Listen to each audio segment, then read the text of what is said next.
Hi, my name is Christopher Miguel Flakes. I am a student, a doctoral student at Louisiana State University, and I'm currently the graduate helper. Would be Let's call me the sad clown that is the sad clown who loves Fellini and is a graduate in a class with undergraduates who are first be having their first introduction to Fellini. And so, in the hopes of maybe providing extra material, I want to do a video for every film that we cover with a special longer video for my final paper, which will be on Fellini's influence in Mexican cinema. And the movie we're about to talk about tonight, I Vitelloni. You guys saw it. We've all seen it. We all have thoughts. Before we get started, did you notice anything familiar about this film? Anything in the setup that you thought made you think this movie might have been an influence on other films? Um, so I'm the sad clown's assistant and wife. Hi guys, nice to meet you. And I actually did want to talk about that. I think it's, I really love this film. I think it kind of struck a chord. The title itself, I did a little bit of digging. That's important. It means literally veal calves. It also has another meaning, which is slackers or layabouts in Italian. And you see how this movie influenced films like Clerks 1 and 2, Reality Bites, essentially anything Ethan Hawke was in that like 90s slacker vein, right? And maybe other of Kevin Smith films. But I also want to say that there's probably like another darker side to this film that we see embodied in one of the characters without giving too much away in the discussion.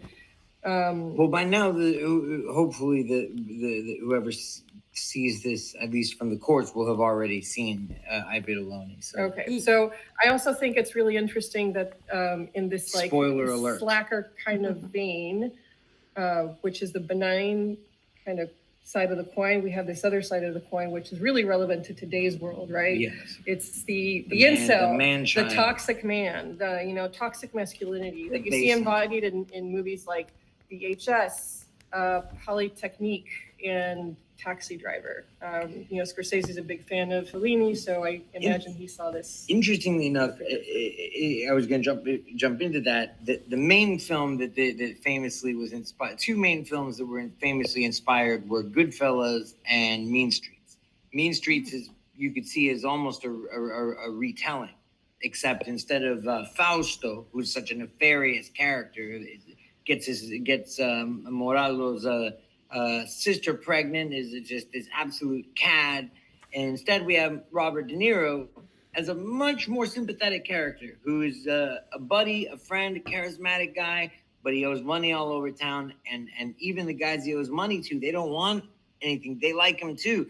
And they're saying, look, you gotta do something before this gets ugly. We don't want it to. And so it's Harvey Keitel basically playing Moraldo, putting himself out there for his friend. But I'd say Trainspotting is another film a novel that it's essentially that, the man-child forced, with Nail and I, another example, a man-child forced to say goodbye to not just a place, but the people in it. Yes. Yeah. And I, before I turn it over for other opinions, I think it's one of those films that, despite this horrible position that men in this period of Reconstruction in Italy were placed in, where jobs were scarce, there's also a measure of like, well, it's not necessarily that jobs are scarce, it's just that the jobs that you think you deserve don't exist. But it ends with hope when one of the main characters does decide to leave. Hope, but as we always get with Fellini, and a warning. Not it's a warning, but it's also an open-ended hope, because it's not like we know he's going to Rome. He's even asked by by his friend, Moraldo's friend, the little boy, who is an interesting figure. This little boy who, what does he have that no one else has? A job. He's got a job, this little kid, you know, so he respects him. He almost rather spend his time with him than these layabouts, you know? And that's an agonizing final scene with the little boy, because for the little boy, he's kind of living it up. Life is good for him. He's like, you don't like it here anymore? Well, ciao. You know, it's a sad scene because the little boy, you have the feeling of hope, but you also have the worry that you'll end up like these other characters. And this is based on Rimini, and where I'll eventually make the connection to Mexican cinema is this very same issue, this problem of no upward mobility, and for those who want it, it's a great risk to take. With that being said, we'll get. Oh, please go ahead. Sorry, Dad. Oh, I just was curious because if we'd seen this in a film today with the same setup, the first thing you would think of is, oh, well, this guy is a homosexual and then he's attracted to that little boy, but he's not really doing anything because, you know, of his societal pressure and, you know, religion or whatever. But still, part of him is kind of drawn to the kid, and he's kind of like, and I think part of the reason he leaves too is he looks at what's going on in the society he's been living in, with that being part of it, and he's saying, I can't stay here any longer. I just have to get out of here. I got to go somewhere, but not here. It's interesting that you say that. I didn't see anything sexual about him and the little boy, but there is a scene that very much does this, and it's with God, I can't remember the character's name. The one who plays the would-be theater, the writer, and Leopoldo. Leopoldo, as we see, is a theater. Right, he wants to be an artist, but he doesn't want to put in the work. We see him; he looks at his little triangles, march across, and then he hits up the neighbor, who he thinks he's a great writer because that's how he presents himself, his female neighbor. Then he meets the theater, the screenwriter, the artist. I'm sorry, what was that? The actor. The actor, and what happens there? The actor says, here, why don't you just come down with me down by the water away from, and that is coming onto him. He's coming onto him, and then that's when he becomes horrified. And it's not just that he's homophobic. I think to say that he's homophobic is simplistic. It's that to him, this is such an ultimate sin by everything he's grown up, everything that his entire morality, his whole world. Now that he really sees Bohemia and all these things that he aspired to, he is unable to. Not even he could very easily have said, "Oh, thank you, Maestro. Excuse me, I'm honored, but I don't swing that way." But instead, he flees from, if show business requires this, then I don't want any part in it. And it really just shows how closed he is. Because, I mean, no one's saying that you should go down there and have a sexual encounter that doesn't coincide with his, sexuality, but his inability to he just runs, and that's the end of his arc. We don't see him again until we see him asleep, which is another scene I'd love to talk about. First, though, if you wouldn't mind watching this short screen share that I'm going to do. Ooh, entire screen. Yes. Chrome tab. Okay, that's right. Yes, here it is. There it is. Okay. Well, I Vitelloni was meaning the wastrels, or the guys who just fellows who just hang out. Right. Really, these are 32-year-old guys who still live at their mother's. Sounds like Mean Streets to me. Like exactly. And when I saw it after La Strada. Actually, I think it was made before La Strada, though. Yeah. And the combination of the lifestyle, showing these five guys in the small town of Rimini, which is his hometown. Really, it was kind of an autobiographical film of his. That and the humor of it was very important. Alberto Sordi and the type of humor they had, which was very much the street humor that I grew up with. And I went to look at the film, and I began to realize that I was aiming towards making pictures about my friends and myself anyway, but that was it. When I finally saw I Vitelloni, I said, well, that's the only way. You were confirmed in your own instincts. Absolutely. I mean, if he could do it about Rimini, I could do it about Elizabeth Street. Yeah. And also, I Vitelloni finds its way into Goodfellas, too. Yeah. They introduced the characters the same way. There was Jimmy and Tommy and me, and there was Anthony Stabile, How you doing? Frankie Carbone, Hey, che si dice? Come si va? Ci vediamo, and then there was Mo Black's brother, Fat Andy, and his guys, Frankie the Wop, I got in trouble? Freddie No Nose. Naturalmente ci siamo anche noi, i Vitelloni. Questo è Alberto.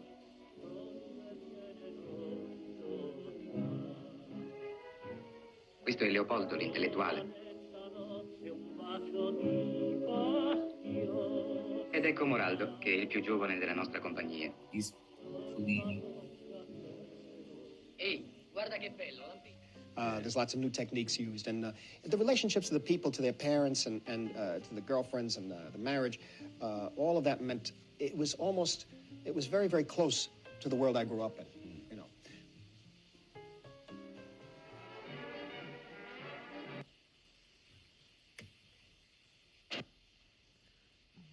Okay, that was obviously Oh, Scorsese. sorry. Did you guys? What did you guys think of the Martin Scorsese's? Oh, that was great. Great, right? I mean, This is important to say that this is the third and final film in his trilogy of character, as it's known, and it's important in the filmography of Fellini because the first two were flops. The first was El Checo Blanco, The White Sheik, which is an excellent movie, but people were upset that he'd broken with neorealism. And he was pointing out to the neorealists that, hey, you're not documentarians.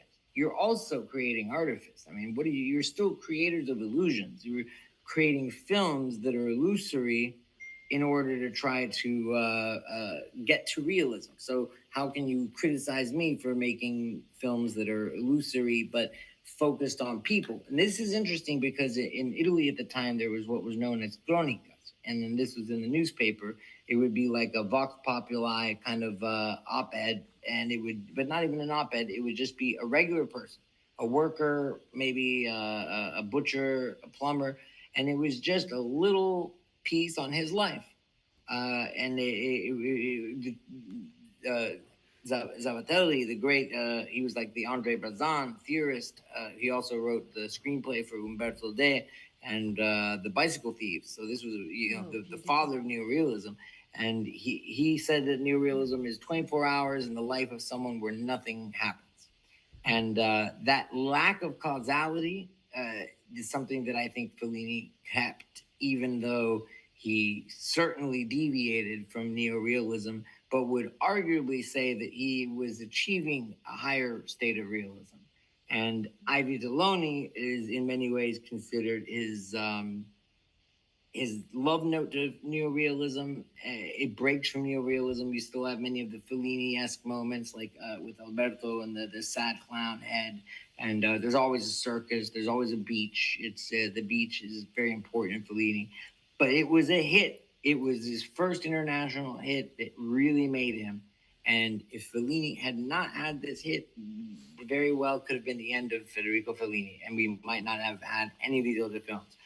Interesting. Why is 8.5 called 8.5? Because it's his 8.5 film. The half film was Variety Lights, the second in the trilogy of character, with Giulietta Messina being the saving grace of the film. Apart from that, it's not very good. And it was panned by critics who really had good reason to critique it.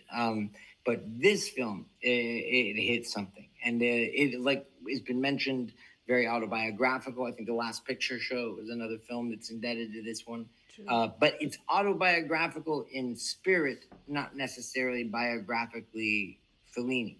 So Moraldo is the Fellini character. He's like the Fellini stand-in. And so again, I don't feel that Fellini would portray himself as a pedophile with the young boy. I think we're meant to understand that he sees the innocence, because Fellini always did see the innocence in characters like young children, prostitutes, clowns, outcasts that were innocent and pure. I kind of two things, two comments. I when that little boy came on set, so to speak. Yeah. I think you remember my reaction. I was like, this little kid is grinding at 3 a.m, Yes. and these dudes can't get it together to get a job. I had such a visceral reaction because yes. I felt that little boy. I've been that little boy just grinding at 4 or 5 in the morning while everybody else thinks that they have this like life and entitlement and all these dreams, and they sleep on their dreams and they Yes. continue to sleep. And that is even captured in that final sequence when Moraldo finally leaves the town. But the little boy, I think, is almost this like Nietzschean concept of this child holding a lantern and telling Moraldo, like, make choices, moral ones, immoral ones, but make a choice about your life because you're suspended in this dreamlike state in a town that, you know, is almost a trap to its own mythology. This town is a beautiful seaside town, but it's not really a place where anything really happens. If you look at that opening scene, it's they're partying through the storm, but I think it's certainly indicative that there's a storm literally raining on their parade. And Moraldo is the only character who's brave enough to say, whatever awaits me out there is at least different than this. Yeah.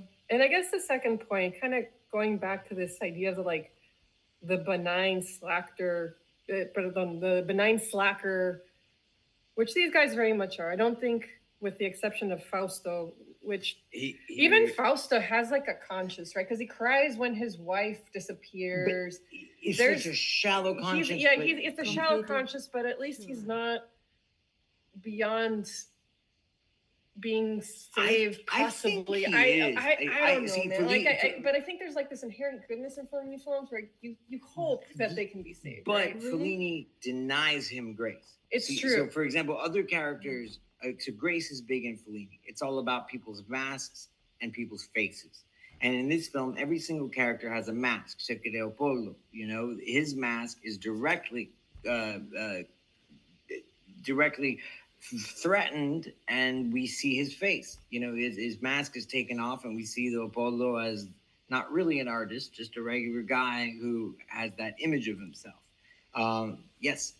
Well, I was just going to comment on one interesting aspect of all this, which is in the close to the final scene, where they have this part that seems a little bit outrageous, really, and unnecessary. But the point was, the guy out of the blue just mocks these working men when they know their car isn't working very well, and then the car breaks down, and of course these working men go after him. Yes. And now the thing is that what we've seen all through the film, without it being said so explicitly, is that these spoiled brat guys who are running around without jobs and everything and living off their mothers or whatever, these guys have a contempt for the working people. Like you notice in the pool hall, the guy comes over and he says, "Oh, you're too close," or whatever. There were a lot of little things. But that last scene, it was like, okay, just in case people didn't get it, we're going to show you a scene where it really shows how horrible these people are. You know, it's incredible because I have this memory, not to make this too political, but during Trump's first run, once I knew this is when I really knew we were in hot water. I was fixing a spare coming back from Austin, hot as hell, that July, and it's hot as Texas in July, and a truck with a huge Trump sticker on the back actually stopped, threw an empty Coors, a beer can that bounced off my head, said "fuck you, faggot," and drove away. And I thought, wow, that is like, we have replaced kindness and charity for our fellow man with just the ugliest, brutest idiocracy. And this film, it seems tender in comparison, and but I still think it's touching on something. There is a resentment that grows and a danger that grows out of men like this, that they are potentially, it's not good. You know, none of these characters, they're not going to have a good, happy futures. Moraldo being the exception, and we know that he, as a Fellini substitute, will have a future and a life, but he still has to jump in daring. Mom, you've been really quiet. I'd love to hear what you well, have I to was say. going to say that even what you said about Fausto being kind of have something in him that was nice, but we know that all of these guys are going to be like that for the rest of his lives, of That's their right. He lives, doesn't. and the only one who gets saved is the one who leaves, and there's absolutely nothing less. And I feel that maybe all these like Fellini and all these wonderful directors back then and writers, they knew this like a real tragedy of a country where there were such a large part in the social scale that, well, they're there and they're not going to be moving very much, I guess. Yeah. And that's why I think this was called, or it was the people who condemned him for moving away from neorealism. Neorealism, a character is never just a character. The reason I mentioned the Chronicas was that inspired Fellini. He loved the idea of a regular person looking at their life. They don't have to stand for something.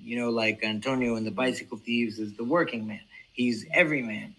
But in a Fellini movie, the characters are what you get. They're chronicas. They're these people, and their psychological lives are what they are. Now, this movie did indicate a social problem in Italy, and so it felt like a neorealist film, even though I wouldn't consider it one. Yeah, so there's this concept of mamismo in Italy, right? So it's the idea boy. that the mama's boy, and the singular would be the mamoni, which Alberto The mamon. which Alberto is. He's supported by his mom and his sister, and it's why the sister leaves. She's tired of having to pay for her brother and he's very critical of her. He's critical of her, but she leaves was... because she decides, I can't put up with this anymore. Obviously, Mm-hmm. she also lives with another type of toxic male. But, these are single Italian men who live with mom well into their 40s and their 50s. And it's really something that starts in the post-Italy, post-war Italy. And I was reading with the Marshall Plan. Yeah, with the Marshall Plan. And I was reading up on it now. Like, it's kind of like working both ways, right? So now young men live with their parents, and it's led to a decrease in employment because there's absolutely no incentive for these young men to leave their parents' home. So it's also one of those things, where you look at like Fellini pointing to something of like, yes, this might be a situation of circumstance due to our recent historical events, but it's going to take us to an even darker place. Just like, yeah, we have these slackers and they kind of suck, but I don't think they're evil, yes. Capital E. Right. It could take us to a place of evil. And, what we have now are these incels that don't leave like their parents' basements. They're voting Republican and they do horrible things online to people. Yeah.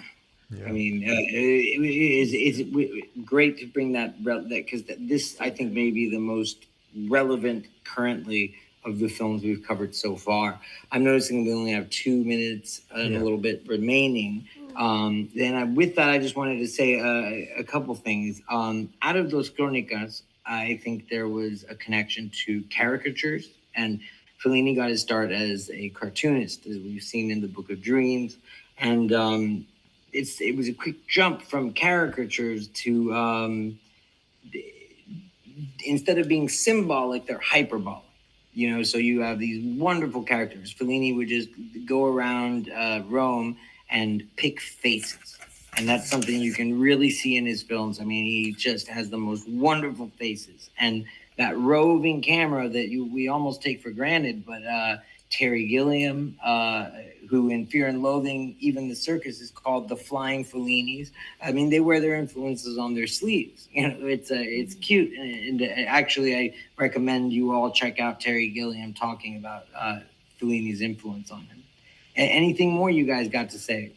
No, I'm just so happy that we had a chance to really watch this film as we did in depth, and I really got a lot out of it. It was just the characterizations and that ending scene. I wanted to mention that the ending was really interesting because you see him going out on the train, and then you see all these various people who are still stuck there, sleeping basically, and it was a very evocative way of ending the thing. Absolutely. It's a sad ending, but it's an everyday tragedy. You know, I thought of friends that I thought, God, it's just like yeah, many friends who, even friends that I tried to, you can understand how Moraldo was just he made the right choice, just like Mark does at the end of Train Spotting. You gotta sometimes leave the toxicity. So thank you, everyone. Thank you. Please leave your Thank you. comments and join the conversation. Tell us what you thought about the film, and looking forward to more videos in the future. Yes, please, All right. please, Love you please. guys. Thank you so Bye-bye. much for doing this. Thank you.